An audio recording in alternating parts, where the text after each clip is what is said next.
नमस्कार साथियों, मैं विकास जेनिथ एकेडमी पे आपका स्वागत करता हूं। कल जैसे कि आपने देखा था कि गुप्तकालीन साम्राज्य मैंने आपका पूरा फिनिश कर दिया है और आज हम नया चैप्टर एक शुरू करेंगे जो गुप्त काल के पतन के बाद। अब मैं सोचता हूं, जैसे कल मैंने आपको बोला था कि सिंधु घाटी सभ्यता से स्टार्ट करते हैं, तो मैं सोचता हूं जब गुप्त साम्राज्य पढ़ा ही दिया है और खत्म कर ही दिया है और 3 वीडियो इस पे बनी गई हैं, तो गुप्त साम्राज्य के जो आगे के जो चैप्टर हैं, जैसे दक्षिण भारत के जो राजवंश है, वह उनको ही पहले कवर कर लेता हूं। तो फिर इससे ये होगा कि आप एक साथ दक्षिण भारत को गुप्त काल से और दक्षिण भारत को एक साथ पढ़ लेंगे। तो मैं गुप्तोत्तर काल से आगे चलते हैं, यानी गुप्त काल से हम लोग आज आगे पढ़ेंगे। ठीक है, तो आज हम चैप्टर डालेंगे गुप्तोत्तर काल। चैप्टर का नाम है गुप्तोत्तर काल और आज हम पढ़ेंगे गुप्तोत्तर काल। प्रारंभ करेंगे। गुप्त काल के पतन के बाद नए छोटे छोटे राज्यों का उदय होने लगा। जैसे गुप्त काल का पतन हुआ और गुप्त काल के पतन के बाद क्या हुआ कि छोटे छोटे राज्यों में बदलने लगे, यानी नए नए राज्यों का उदय होने लगा। तो हम सबसे पहले लिखेंगे कि गुप्त काल के पतन के बाद नए नए राज्यों का उदय होने लगा, यानी नए राज्यों का उदय होना प्रारंभ हो गया, जिन्हें हम क्षेत्रीय राजवंश के नाम से भी जानते हैं। ठीक है, गुप्तोत्तर काल में सबसे पहला जो राजवंश था उसे हम पुष्यभूति वंश के नाम से जानते हैं। किस नाम से जानते हैं हम?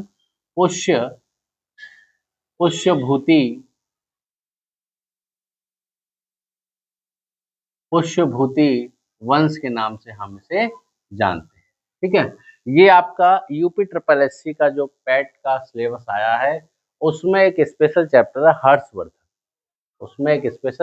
है हर्षवर्धन। तो पुष्यभूति वंश को हम यहाँ पे पढ़ेंगे, हेडिंग डाल लीजिए, और पुष्यभूति वंश को हम लेके चलते हैं। तो पुष्यभूति वंश का सबसे पहले हम देखते हैं इसका संस्थापक। इस वंश का संस्थापक पुष्यभूति था, यानी पुष्यभूति वंश का संस्थापक कौन था? तो पुष्यभूति था। ठीक है, पहला प्रश्न यहीं से बनता है कि पुष्यभूति वंश का संस्थापक कौन था? तो पुष्यभूति वंश का संस्थापक पुष्यभूति था। इसकी राजधानी, यानी पुष्यभूति की जो राजधानी थी वह थानेश्वर थी। ये थानेश्वर कहाँ पड़ता है? तो हरियाणा। ठीक है, हरियाणा में पड़ता है। कहाँ पड़ता है थानेश्वर? हरियाणा में एक जगह है जिसका नाम है थानेश्वर, और उसे पुष्यभूति ने अपनी राजधानी बनाई। ठीक है, आगे चलते हैं।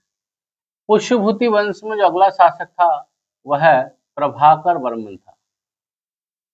प्रभाकर वर्धन था। कौन था? प्रभाकर वर्धन। इस वंश का जो अगला शासक था वह कौन था?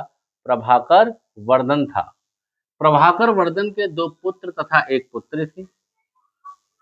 प्रभाकर वर्धन के 2 पुत्र तथा 1 पुत्री थी। 1 पुत्री थी। 2 पुत्र में पहले थे राज्यवर्धन और दूसरे थे हर्षवर्धन। पहले थे राज्यवर्धन और दूसरे थे हर्षवर्धन। इनकी पुत्री का नाम राज्यश्री था। इनकी पुत्री का नाम क्या था? राज्यश्री था। और राज्यश्री का जो विवाह था वह कन्नौज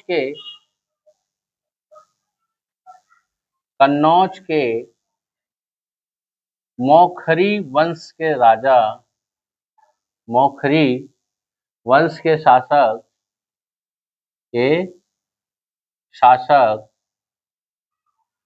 ध्रुव ग्रहवर्मन के साथ हुआ। ग्रहवर्मन के साथ हुआ। किसके साथ हुआ? ग्रहवर्मन के साथ हुआ। एक बार और देखते हैं, गुप्त काल के पतन के बाद गुप्तोत्तर काल का उदय हुआ और गुप्तोत्तर काल के पतन के बाद नए क्षेत्रीय राजवंशों का उदय हुआ। उसमें सबसे पहले हम पढ़ते हैं पुष्यभूति वंश। इस वंश का जो संस्थापक था वह पुष्यभूति था।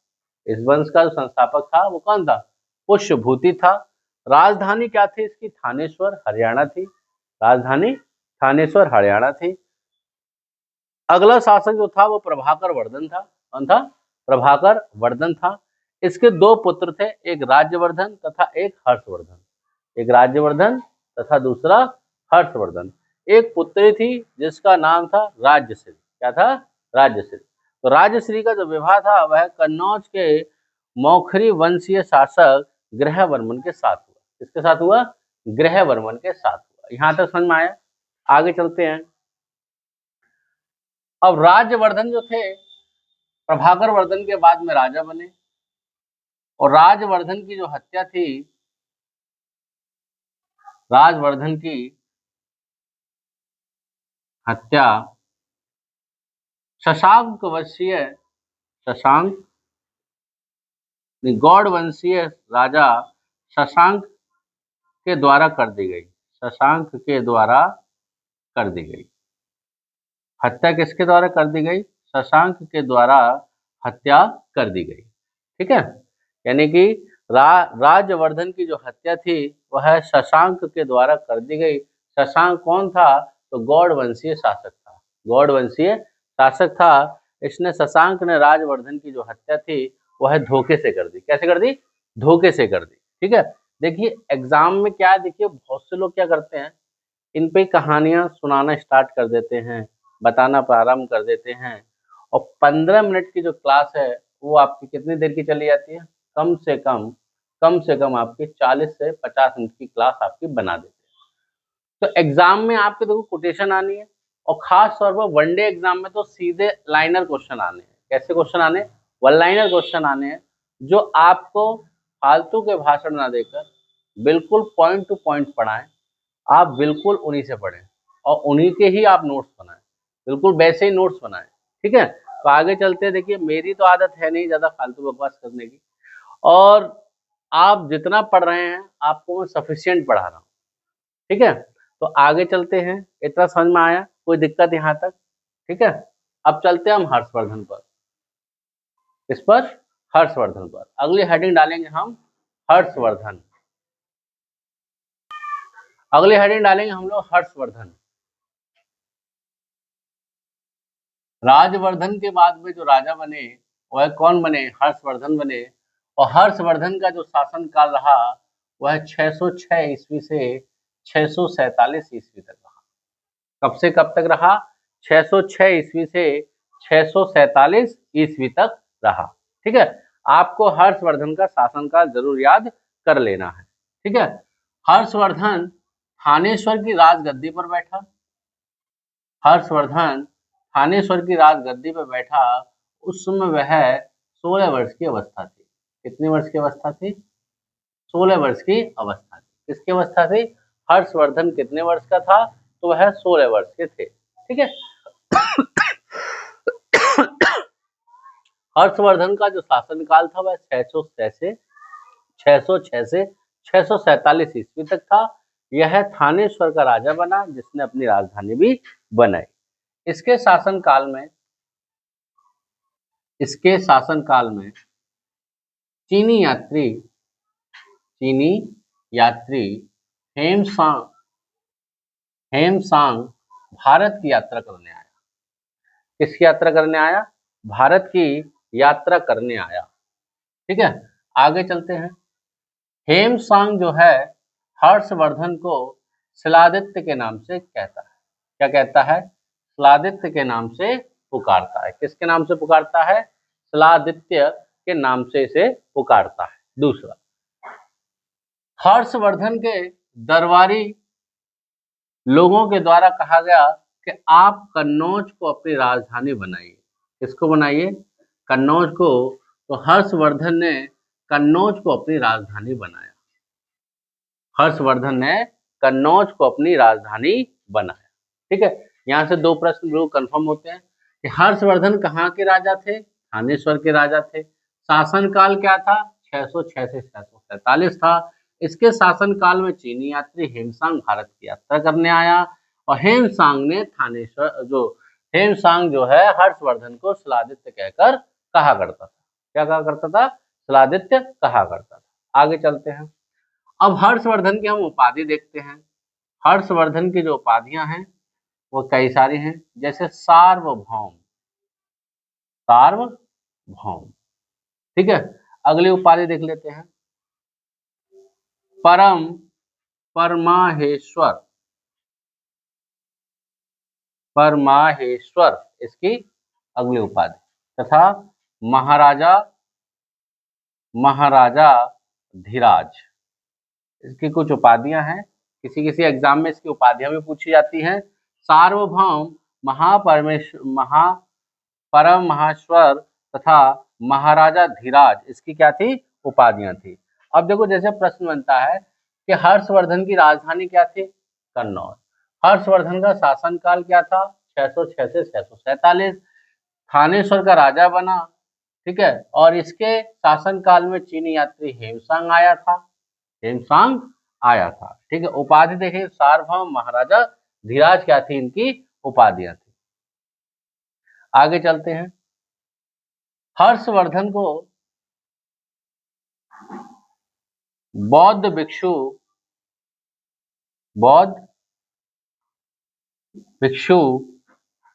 किस बौद्ध भिक्षु जो दिवाकर थे, दिवाकर की मदद से अपनी बहन राजश्री को खोजा। राजश्री को खोजा क्योंकि ग्रहमर्वन के क्या कर दी थी? हत्या कर दी थी। और इनको क्या कर लिया गया था? किडनैप कर लिया गया था। क्या कर लिया गया था?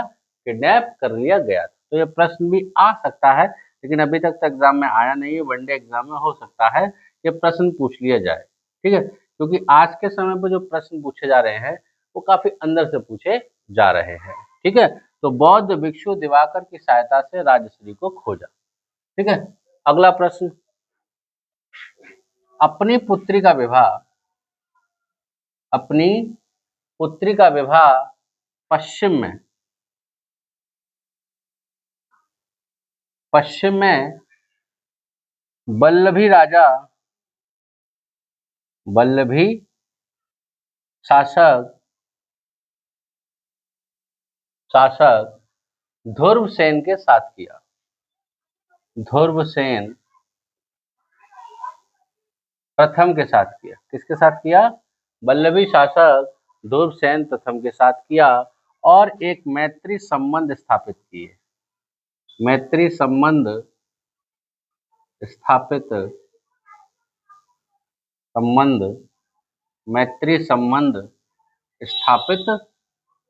किए, ठीक है। फिर से एक बार देखते हैं। हर्षवर्धन का शासनकाल 606 से 647। थानेश्वर का राजा बना 16 वर्ष की अवस्था में। चीनी यात्री हेमसांग भारत की यात्रा करने आया, जिसके हर्षवर्धन को शिलादित्य कहा। अपनी राजधानी कन्नौज को बनाया। उपाधि सार्वभौम, महाराजा धीराज।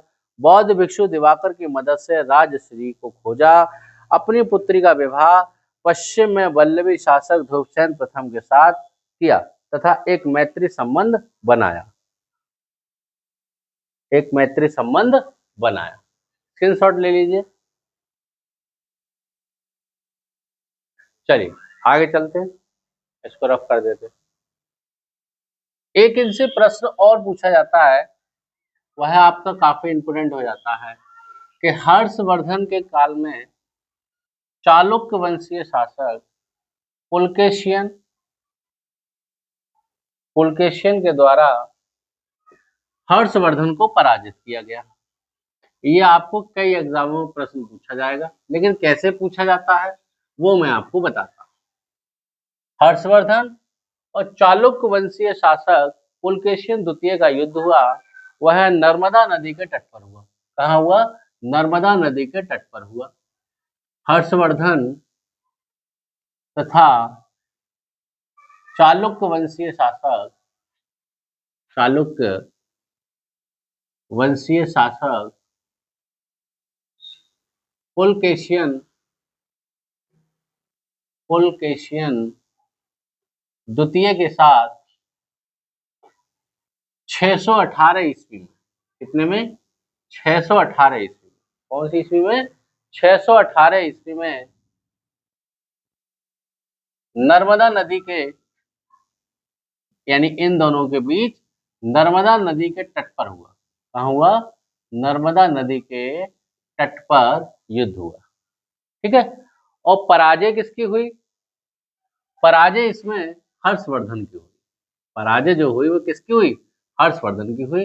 ये आप इंपोर्टेंट है, ये आप गांठ बांध लें। यहाँ से प्रश्न एक आता है कि वो सिंपल सी कोटेशन से जब आपको 1 नंबर मिल रहा है तो लिखने में कोई समस्या नहीं है, लिखने में किसी प्रकार की कोई समस्या नहीं है। ठीक है। चैनल पर क्या है कि आप लोग प्रमोट करेंगे तो हम आगे बढ़ेंगे। ठीक है। चलिए, पढ़ा मैं आपको बढ़िया रहा हूँ, कोई दिक्कत नहीं है। आप लोग को कल मैंने एक प्रश्न दिया था, आप लोगों ने किसी ने कमेंट में नहीं बताया, लगता है आप लोग वीडियो पूरी नहीं देखते। ठीक है। और नहीं देखते हैं कोई बात नहीं है, मैं फिर भी बनाता रहूंगा वीडियो। कभी ना कोई तो जरूरत पड़ेगी आपको वीडियो की, जो आपको बेसिक से नोट्स लिखवा सके और उस टाइम पे आपको मेरी याद आएगी। बेफिक्र है, कोई बात नहीं है, नहीं देखते कोई दिक्कत नहीं, आप बड़ों के पीछे भागे, कोई समस्या नहीं है। ठीक है। अब एक सिंपल सा प्रश्न आता है कि इस युद्ध की जानकारी, ये जो युद्ध था हर्षवर्धन और चालुक्य, इस युद्ध की जानकारी हमें कहां से प्राप्त होती है? तो इस युद्ध की जानकारी हमें रवि कीर्ति, इसकी रवि कीर्ति का एक अभिलेख है जिसे हम एहोल प्रशस्ति के नाम से जानते हैं। किस नाम से जानते हैं इसे? एहोल प्रशस्ति के नाम से हम इसे जानते हैं। किसके नाम से जानते हैं इसे? एहोल प्रशस्ति के नाम से हम जिससे जानते हैं। और यह इस युद्ध की संपूर्ण जानकारी देता है। इस युद्ध की क्या देता है? ये संपूर्ण जानकारी देता है। बहुत अच्छे। तो आगे चलते हैं। इतना समझ में आ गया होगा कि यहाँ से प्रश्न बनता है कि हर्षवर्धन और चालुक्य वंशीय शासक पुलकेशिन द्वितीय का युद्ध नर्मदा नदी के तट पर हुआ। किसमें हुआ? नर्मदा नदी के तट पर हुआ। पुलकेशिन द्वितीय के दरबारी कवि रवि कीर्ति के द्वारा एहोल प्रशस्ति में इस युद्ध की संपूर्ण जानकारी हमको प्राप्त होती है। आगे चलते हैं। हर्षवर्धन जो था, धार्मिक बात कर लेते हैं हल्की सी। हर्षवर्धन जो था वह बौद्ध धर्म की महायान शाखा का संरक्षक था। महायान शाखा का संरक्षक था। इसका महायान शाखा का क्या था? संरक्षक था। इसने कश्मीर पर आक्रमण किया। कश्मीर पर आक्रमण किया। महात्मा बुद्ध के दांत, और वहां से यानी कश्मीर से महात्मा बुद्ध के दांत कन्नौज के संघाराम में स्तूप के रूप में दफनाए। ठीक है। हर्षवर्धन बौद्ध धर्म की महायान शाखा का संरक्षक था। कश्मीर पर आक्रमण कर बुद्ध के दांत वहां से लाकर कन्नौज के सासाराम में दफनाए। कोई दिक्कत? कोई। ठीक है। हर्षवर्धन एक महान विद्वान भी था। हर्षवर्धन क्या था? अपने आप में एक महान विद्वान भी था, जिसकी 3 पुस्तकें, यानी 3 नाटक, जो नाटक थे वह पूछे जाते हैं इसके द्वारा रचित 3 नाटक। पहला नाटक है नागानंद, दूसरा नाटक है रत्नावली, और तीसरा नाटक है प्रियदर्शिका। तीसरा नाटक है प्रियदर्शिका। पहला नाटक है नागानंद, दूसरा है रत्नावली और तीसरा है प्रियदर्शिका। इसके दरबार में विद्वान रहते थे। विद्वान तो ऑलमोस्ट सभी के दरबार में रहे, ठीक है। इसके दरबार में बाण भट्ट नामक कवि रहते थे। बाण भट्ट नामक कवि रहते थे, जिनके द्वारा सबसे ज्यादा पूछे जाने पुस्तक हर्ष चरित तथा कादम्बरी थी। कादम्बरी थी, ठीक है। यानी कि बाण भट्ट के द्वारा भी दो पुस्तकें रचित हैं। कौन से? एक हर्षचरित है और दूसरी कादम्बरी है। यहाँ तक क्लियर हुए? कोई दिक्कत? फिर से समझते हैं कि हर्षवर्धन अपने आप में एक विद्वान था, जिसके द्वारा 3 नाटकों की रचना की गई, नागानंद, रत्नावली तथा प्रियदर्शिका। दरबारी कवि देखेंगे तो बाण भट्ट थे, जिनके द्वारा पुस्तक हर्षचरित और कादम्बरी थी। एक विद्वान और रहते थे, जिनका नाम मयूर था। इनका नाम क्या था? मयूर था। इनकी जो पुस्तक थी वह सूर्य शतक थी। क्या थी? सूर्य शतक। सबको अच्छे समझ में आ रहा है ना? क्या थी?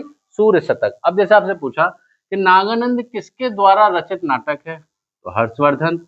रत्नावली किसकी कृति है? हर्षवर्धन। प्रियदर्शिका किसकी कृति है? हर्षवर्धन। हर्षचरित किसकी है? बाण भट्ट। कादम्बरी किसकी है? बाण भट्ट। तथा सूर्य दशक किसका है? मयूर का। कोई दिक्कत यहाँ से?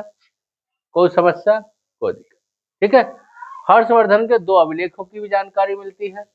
हर्षवर्धन के 2 अभिलेखों की भी जानकारी प्राप्त होती है, तो उनको और देख लेते हैं। तो 2 अभिलेख थे। एक था बांसखेड़ा अभिलेख। बांसखेड़ा अभिलेख ये हमें शाहजहांपुर उत्तर प्रदेश से प्राप्त होता है। शाहजहांपुर उत्तर प्रदेश से हमको प्राप्त होता है। दूसरा अभिलेख है मधुबन अभिलेख। दूसरा अभिलेख कौन सा है? मधुबन अभिलेख। और मधुबन अभिलेख हमें आजमगढ़ से प्राप्त होता है। आजमगढ़ उत्तर प्रदेश से हमें प्राप्त होता है। तो देखो, एक प्रश्न आपको यहाँ मिला कि हर्षवर्धन के अभिलेख का वर्णन किस राज्य से प्राप्त होता है, तो वह उत्तर प्रदेश से प्राप्त होता है। कहाँ से प्राप्त होता है? उत्तर प्रदेश से प्राप्त होता है। बांसखेड़ा से हमें किस बात की जानकारी मिलती है, तो हर्ष के हस्ताक्षर की जानकारी प्राप्त होती है। किसकी जानकारी मिलती है हमको? हर्ष के हस्ताक्षर की जानकारी हमको प्राप्त होती है। और मधुबन की बात करेंगे तो स्वयं को, यानी हर्षवर्धन स्वयं को परमाहेश्वर कहता है। क्या कहता है? परमाहेश्वर कहता है। ठीक है, यहां तक कोई दिक्कत? और हर्षवर्धन के मुझे लगता है कि हर्षवर्धन यानी पुष्यभूति वंश में इससे ज्यादा इंपोर्टेंट आपका वनडे एग्जाम में नहीं है। ठीक है, आप लॉजिकल कितना भी प्रश्न बना सकते हैं, उसकी कोई था नहीं है। आप हर्षवर्धन कितना भी पढ़ सकते हैं, उसकी कोई था नहीं है। देखिए, एग्जाम में जो सेलेक्टेड है आपको केवल वही पढ़ना है। एग्जाम में जो सेलेक्टेड है आपको वही पढ़ना है, क्योंकि सफलता और असफलता में केवल आ का अंतर है। किसका अंतर है? आ का अंतर है।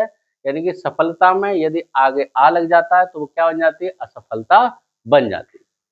तो सफल होना है, तो सफल होने के लिए तो आपको अपनी सोच परिवर्तित करनी पड़ेगी और आपको कुछ हटकर तैयार करना पड़ेगा।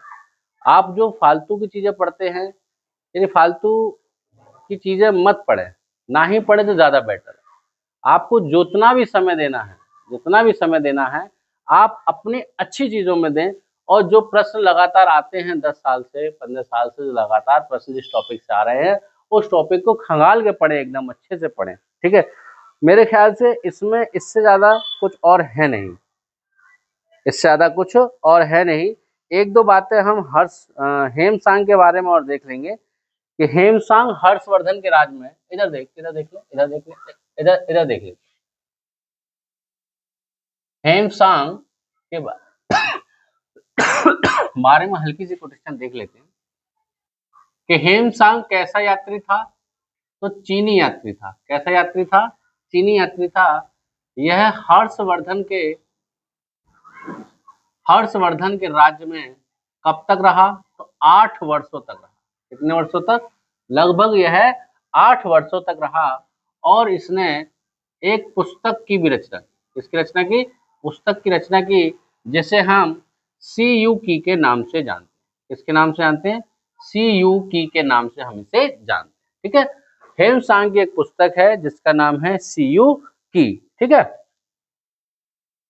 और हेमसांग को हेमसांग जो थे वह नालंदा विश्वविद्यालय में भी गए। नालंदा विश्वविद्यालय में भी यात्रा करने गए और यहाँ पे लगभग 1.5 साल रहे। कितने साल रहे? 1.5 साल रहे और वहां से योग शास्त्र, इसका योग शास्त्र का अध्ययन किया। इसका अध्ययन किया, योग शास्त्र का अध्ययन किया। ठीक है, योग शास्त्र का अध्ययन किया। आपने देखा होगा कि अब लॉजिकल क्वेश्चन ज्यादा पूछे जा रहे हैं जो हम छोड़ देते हैं। जैसे एक प्रश्न आप देखें कि हर्षवर्धन को भारत में कितनी बार लूटा गया, तो हर्षवर्धन को 2 बार, सॉरी, हेमसांग को कितनी बार लूटा गया, तो हेमसांग को 2 बार लूटा। कितनी बार लूटा? 2 बार लूटा। अब 2 बार कहाँ लूटा? एक तो आपको चिनाब नदी के तट पर लूटा, चिनाब नदी के तट पर, और दूसरा गंगा नदी के तट पर। एक तो चिनाब नदी के तट पर और दूसरा गंगा नदी के तट पर। ये एक्स्ट्रा कैप्सूल साबित हो सकता है। क्या हो सकता है? एक्स्ट्रा कैप्सूल साबित हो सकता है कि हर्षवर्धन के काल में हेमसांग आया जो कि चीनी यात्री था। यह 8 वर्षों तक इसके दरबार में रुका और इसने पुस्तक सी यू की रचना की। नालंदा विश्वविद्यालय में 1.5 वर्ष रुका और वहां से योग यानी योग शास्त्र का अध्ययन किया और इसे भारत में 2 बार लूटा गया था, एक चिनाब नदी के तट पर और दूसरा गंगा नदी के तट पर। ठीक है, हर्षवर्धन के शासनकाल में और पुष्यभूति वंश में आज के लिए इतना ही। और इससे इंपोर्टेंट नहीं है कुछ, और इससे इंपोर्टेंट लग रहा है तो आप पुस्तक से पढ़ सकते हैं। लेकिन मेरे लिए तो मैं अगर कहूंगा कि इससे ज्यादा इंपोर्टेंट है नहीं। आपके पास जितना मटेरियल होगा आप उतने ही कंफ्यूज होंगे, तो कंफ्यूज होने की आवश्यकता नहीं है। हिस्ट्री से, केवल एशियंट हिस्ट्री से आप कोई सा भी एग्जाम लें, बड़े एग्जामों को छोड़कर, अगर आप वनडे एग्जाम लेते हैं तो महज आपके लगभग 3 प्रश्न यहाँ से कंटेंट होते हैं। 3 प्रश्न आपको मिलेंगे। अब 3 प्रश्न वो कहाँ से हो सकते हैं? सिंधु घाटी सभ्यता से हो सकते हैं, वैदिक सभ्यता से हो सकते हैं, मौर्य साम्राज्य से हो सकते हैं, 16 महाजनपद से हो सकते हैं, गुप्त काल से हो सकते हैं, इनके राइटरों से हो सकते हैं, पुस्तकों से हो सकते हैं, दक्षिण भारत के राजवंशों से हो सकते हैं, पूर्वी राजवंशों से हो सकते हैं, तथा उनकी राजधानियां भी हो सकती हैं, शासक भी पूछे जा सकते हैं। कहीं से भी कोई सा भी प्रश्न आ सकता है, लेकिन आएगा वही जो सिलेक्टेड है, आएगा वही जो सिलेक्टेड है। केवल आपको सिलेक्टेड पढ़ना है और मैंने वही चीजें लिखी हैं जो आपके लिए एग्जाम में आती हैं। तो आज के लिए इतना ही। आगे आज्ञा दें, कल मैं आप लोगों को इससे आगे पढ़ाऊंगा, आगे के वीडियो बनाएंगे। आप लाइक करें, शेयर करें, सब्सक्राइब करें। नमस्कार।